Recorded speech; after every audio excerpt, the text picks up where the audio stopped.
നമസ്കാരം. ഈ വർഷം കളിച്ച ആദ്യ T20യിൽ തന്നെ മിന്നുന്ന ജയവുമായി അക്കൗണ്ട് തുറക്കാൻ സാധിച്ചിരിക്കുകയാണ് സൂര്യകുമാർ യാദവിന്റെ ടീം ഇന്ത്യ. ജോസ് ബട്ട്ലറുടെ കരുത്തുറ്റ ഇംഗ്ലണ്ട് ടീമിനെ നിഷ്പ്രഭരാക്കിയാണ് കൊൽക്കത്തയിലെ ഈഡൻ ഗാർഡൻസിൽ ഇന്ത്യൻ ടീം ആദ്യ അംഗം ജയിച്ചു കയറിയത്. ഏകപക്ഷീയമായ മത്സരത്തിൽ 7 വിക്കറ്റിന്റെ ജയമാണ് ഇന്ത്യൻ ടീം ആഘോഷിച്ചത്. ഇതോടെ 5 മത്സരങ്ങളുടെ പരമ്പരയിൽ ഇന്ത്യ 1-0 മുന്നിലെത്തുകയും ചെയ്തു. ആദ്യം ബൗളിംഗ് നിരയും പിന്നീട് ബാറ്റിംഗ് നിരയും പ്രതീക്ഷയ്ക്കൊത്ത് ഉയർന്നതോടെ ഇന്ത്യക്ക് കാര്യങ്ങൾ എളുപ്പമാവുകയായിരുന്നു. പക്ഷേ ഈ ജയത്തിന്റെ പേരിൽ ഇന്ത്യക്ക് അമിതമായി സന്തോഷിക്കാൻ സാധിക്കില്ല. 3 ആശങ്കകളാണ് ഈ മത്സരശേഷം ടീമിനുള്ളതായി കാണാൻ സാധിക്കുന്നത്. ഇവ എന്തൊക്കെയാണെന്ന് വിശദമായി നോക്കാം. T20യിൽ ഇന്ത്യയുടെ ടീം സെലക്ഷൻ ആദ്യ മത്സരത്തെ കുഴപ്പത്തിലാക്കിയതായി കാണാൻ സാധിക്കും. കാരണം അഭിഷേക് ശർമ്മയും സഞ്ജു സാംസണുമാണ് കഴിഞ്ഞ കുറച്ച് T20കളിലായി ഇന്ത്യക്ക് വേണ്ടി ഓപ്പൺ ചെയ്തുകൊണ്ടിരിക്കുന്നത്.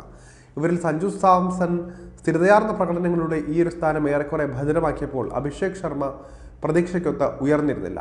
ഇതോടെ താരം ടീമിൽ നിന്നും പുറത്താകലിന്റെ വക്കിലുമായിരുന്നു. എന്നാൽ എഴുതി തള്ളാൻ വരട്ടെ എന്ന ആദ്യ T20യിൽ തെളിയിച്ചിരിക്കുകയാണ് അഭിഷേക് ശർമ്മ. വെറും 34 പന്തിൽ 8 സിക്സറും 5 ഫോറും അടക്കം 79 റൺസാണ് താരം അടിച്ചെടുത്തത്. റൺ ചേസിൽ ഇംഗ്ലീഷ് ടീമിനെ അഭിഷേക് തനിച്ച് തന്നെ തീർക്കുകയായിരുന്നു. T20യിൽ താനും സ്ഥാനമർഹിക്കുന്നുണ്ട് എന്ന് ഇയാൾ ഈ ഒരു പ്രകടനത്തിലൂടെ കാണിച്ചു തരികയും ചെയ്തിട്ടുണ്ട്. ഇതോടെ ഇന്ത്യൻ ടീം വലിയ ധർമ്മസങ്കടത്തിലായിരിക്കുകയാണ്. കാരണം സഞ്ജുവിനൊപ്പം T20യിൽ യശസ്വി ജയ്സ്വാൾ ഇനിയുള്ള പരമ്പരകളിൽ ഓപ്പണിംഗ് ജോഡിയായി വരുമെന്നായിരുന്നു പ്രതീക്ഷിക്കപ്പെട്ടിരുന്നത്.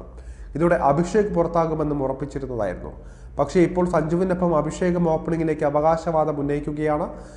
ഈ 3 പേരെ കൂടാതെ ഭാവി ക്യാപ്റ്റൻ എന്ന് ചൂണ്ടിക്കാണിക്കപ്പെടുന്ന ശുഭ്മൻ ഗില്ലും ഓപ്പണിംഗിലേക്ക് അവസരം കാത്തു നിൽക്കുകയാണ് പുറത്ത്. 4 മികച്ച ഓപ്പണർമാരാണ് T20യിൽ ഇപ്പോൾ ഇന്ത്യക്ക് മുന്നിലുള്ളത്. ഇവരിൽ നിന്നും 2 പേരെ തിരഞ്ഞെടുക്കുക എന്നത് ക്യാപ്റ്റൻ സൂര്യകുമാർ യാദവിനും കോച്ച് ഗൗതം ഗംഭീറിനും ഏറെ ദുഷ്കരം തന്നെയായിരിക്കും. T20 ക്യാപ്റ്റനും 360 ബാറ്ററുമായ സൂര്യകുമാർ യാദവിന്റെ മോശം ഫോമാണ് ഇന്ത്യയെ ആശങ്കയിലാക്കുന്ന രണ്ടാമത്തെ കാര്യം. രോഹിത് ശർമ്മയിൽ നിന്നും ടീമിന്റെ സ്ഥിരം ക്യാപ്റ്റൻസി ഏറ്റെടുത്ത ശേഷം അദ്ദേഹത്തിന്റെ ബാറ്റിംഗിൽ വലിയ ഇടിവ് സംഭവിച്ചിട്ടുള്ളതായി കാണാൻ സാധിക്കും. കഴിഞ്ഞ മത്സരത്തിൽ 3 ബോൾ നേരിട്ട ശേഷം ഡെക്കായാണ് സൂര്യകുമാർ യാദവ് പുറത്തായത്. ജോഫ്രെ ആർച്ചറുടെ ഒരു സ്ലോ പന്തിൽ വമ്പൻ ഷോട്ടിന് തുനിഞ്ഞ അദ്ദേഹത്തെ wicket keeper Phil Salt simple ക്യാച്ചിലൂടെ പുറത്താക്കി വിടുകയായിരുന്നു. കഴിഞ്ഞ വർഷം T20യിൽ 27 മാത്രമായിരുന്നു സൂര്യയുടെ ശരാശരി. അദ്ദേഹത്തിന്റെ സ്ട്രൈക്ക് റേറ്റിലും 2024 വലിയ ഇടിവ് സംഭവിച്ചിട്ടുണ്ട്. 2022 മുതൽ 23 വരെ 47 മുകളിൽ ശരാശരിയിൽ 173.8 സ്ട്രൈക്ക് റേറ്റിൽ 1897 റൺസ് സൂര്യ അടിച്ചെടുത്തിരുന്നതാണ്. പക്ഷേ സ്ഥിരം ക്യാപ്റ്റനായ ശേഷം 23 ശരാശരിയിൽ 230 റൺസ് മാത്രമേ അദ്ദേഹത്തിന് സ്കോർ ചെയ്യാൻ സാധിച്ചിട്ടുള്ളൂ. നായകനായ ശേഷം കളിച്ച 10 ഇന്നിംഗ്സുകളിൽ വെറും 2 ഫിഫ്റ്റികൾ മാത്രമാണ് സൂര്യയ്ക്ക് കുറിക്കാനായത്. ഇന്ത്യയുടെ റിസർവ് പേസ് നിര ഇപ്പോഴും അത്ര പോരാ എന്നാണ് ആദ്യ T20യിലെ പ്രകടനം ശരിവെക്കുന്ന കാര്യം.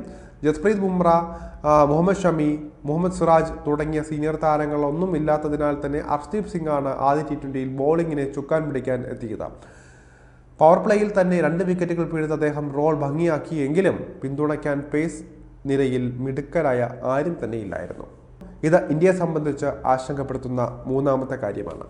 എന്തായാലും പോയ നാണക്കേടുകൾക്ക് മറുപടി കൊടുക്കാൻ ഇന്ത്യക്ക് ആദ്യ മത്സരത്തിലൂടെ സാധിച്ചിട്ടുണ്ട്. വരും മത്സരങ്ങളിലും ഇന്ത്യക്ക് ഈ ഒരു നല്ല പേര് നിലനിർത്താൻ വിജയം നേടിയേ മതിയാകൂ.